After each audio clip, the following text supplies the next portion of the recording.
लक्ष द्या, आपल्याला स्कॉलरशिप, नवोदय आणि पोलीस भरती आणि इतर कुठल्याही स्पर्धा परीक्षेमध्ये हा प्रश्न हमखास असतो. बघा, शालेय स्तरावरचा 1 पासून 60 पर्यंतच्या नैसर्गिक संख्यांची एकूण बेरीज किती असेल, तर आपल्याला पर्याय दिलेले आहेत. तर मग आपण रेग्युलर बेरीज करत बसायचं का, 1 अधिक 2 3, 3 अधिक 3 6, असं नाही, तर आपल्याला खूप वेळ लागतो.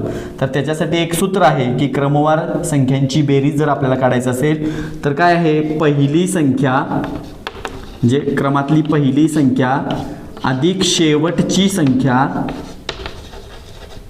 भागिले 2 आणि गुणुले एकूण संख्या.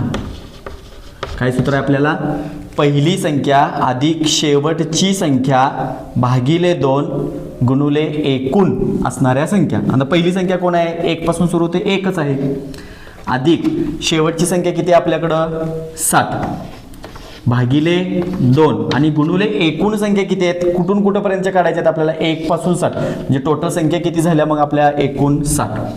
तर बघा, भाग लावा, बे के बे, बे त्रिक 6 आणि वरचा 0. इथे किती झाले, 60 आणि 1 61 गुणुले इकडचे किती 30. गुणाकार करा बघा, 3 एक्के 3, 3 संग 18 आणि हा वरचा इथला 0, म्हणजे बेरीज किती झाली 1830. पर्याय क्रमांक 3 हे आपलं काय असेल, उत्तर असेल.